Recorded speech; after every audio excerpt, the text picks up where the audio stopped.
Good luck. Kamay sa mesa. Top 6 answers are on the board. Magbigay ng gulay na pwedeng isama sa sopas. Carrots. Palinaw na mata. Mahilig ka ba sa sopas, RG? Mahilig. Ay, ang paborito kong lutuin. Yung talaga, no? Nandyan ba ang carrots? Siyempre, hindi mawawala. Saktong-sakto, RG. Pass or play? Play. Okay, balik muna tayo. Let's go. Pencil box comedy.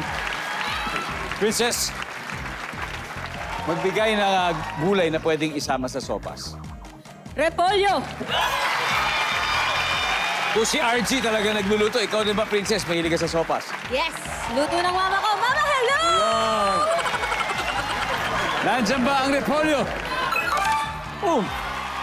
Roger, ano pa kaya?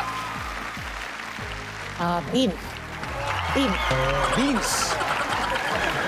Baguio beans. Beans. O, nandyan ba ang beans? Okay, wala. Pwede ba? Isa. Patatas. Patatas. Nandyan ba ang patatas?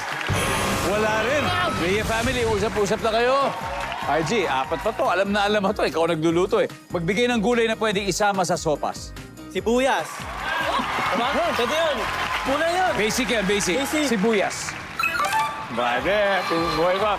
Princess, magbigay ng gulay na pwedeng isama sa sopas. Bawang. Kung may sibuyas, bakit walang bawang? Nandiyan ba yan? Uy. Okay. Chance to steal again, Jenny. Again, magbigay ng gulay na pwedeng isama sa sopas. Onion leeks. Yung leeks. Okay.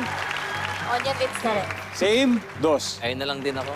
Okay, Kuya Long, magbigay ng gulay na pwedeng isama sa sopas para sa round na to. Bawang. Bawang. Nasabi na nila yung bawang kanina. Habang nag-uusap kayo, tingnan natin, bawang daw. Wala na. Sayang. Habang nag-uusap kayo, nasabi nila yun eh.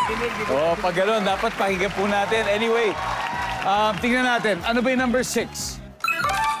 Malunggay. Sa ibang probinsya, sinasamahan nila ng malunggay. Number 4, kalabasa. And finally, number 3, ito, batay po sa survey, nilalagyan. Okay lang, Kuya Long, wala rin naman talagang bawang kung sakali. So, anyway, after 3 rounds, leading ang Pencil Box Comedy with 243.